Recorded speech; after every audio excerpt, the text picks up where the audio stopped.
Our first Liam Neeson movie of 2015, it happens to be Taken 3. Guess we should talk about this right fast.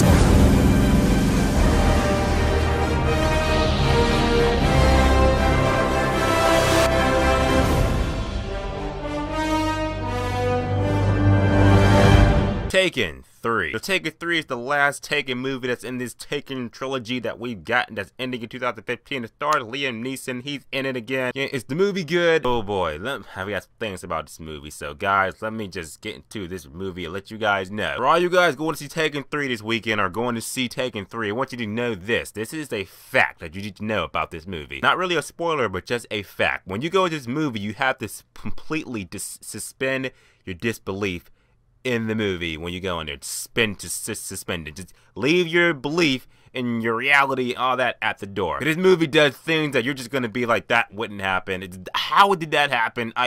Oh god. It might kind of compromise your experience. If you go into this movie thinking like, okay, there's gonna be some type of realism to it, you're gonna be disappointed. It's going to probably bring the movie down for you a little bit. So let's get into the pros and cons of why you should or should not see Taken 3 this weekend. It's out now, and yeah, talk about it. Good in it. Liam Neeson, he was functional in this Taken, but he's Liam Neeson. You know how Liam Neeson is in these Taken movies so far. Or I don't have to get into too much of Liam Neeson because you know how he is. If you saw Taken 1, you saw Taken 2. If you saw Walk Among the Tombstones last year, if you saw Non-Stop last year, you know how Liam Neeson is. So Liam Neeson, yeah. Philip Whitaker was in the movie. I felt like Philip Whitaker could have been played by anybody, so he was really interchangeable. He could have been played by anybody. The acting in the movie was just what you come to know in these Taken movies. Now the action in the movie was, there was a nice amount of action, but I will say this: the first action scene in the movie that has to deal, it's actually a car chase scene, and that was really like, oh man, that really threw me for a loop because the car chasing scene on the highway was just, it was just in your face, like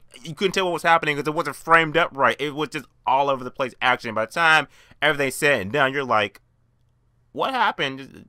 Okay, a lot of cars were destroyed and all that, and that's I don't know what happened. Physics in the movie are just bullshit. It's just, oh god, there's things that happen in the movie that are just like, that just wouldn't happen. I know it's a movie, but it's like, if this movie is trying to go for a realistic take, then that realistically wouldn't happen. There's some good in the movie. I'll say the last half of this movie is actually like great. It does have a lot of spy espionage stuff too. I thought the spy stuff that worked in these Taken movies was really good. I did like it. The movie was really predictable and cliche in some parts. I kind of may compromise the movie for you a little bit. Camera work in the movie, the camera work wasn't bad. Like I said, minus one action scene that was just like in your face, like Transformers Age of Extinction style. You just didn't know what was going on. It was just, it's like the cameraman was just like, oh yeah, let's just frame that, let's get that, let's get that, let's get that, let's get that. Oh man, it's like, and they took that, took all those shaky cam parts, put it in the editing and just like chopped it up and just kept switching back and forth that you didn't know what was happening. So it was just like, I don't know what's happening. 3 action scenes in the movie, and they were framed up really well. So when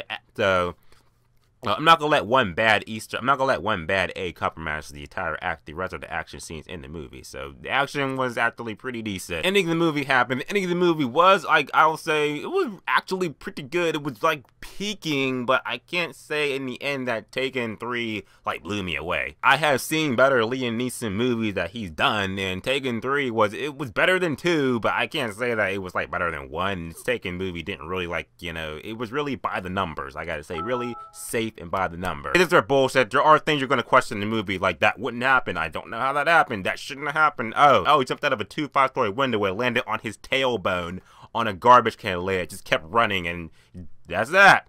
That wouldn't happen.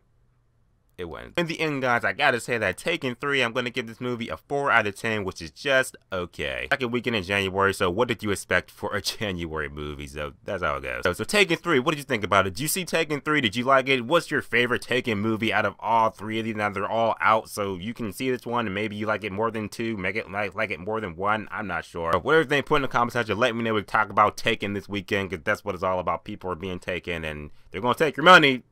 So that's how it goes. With that being said, guys, remember, subscribe. Until next time.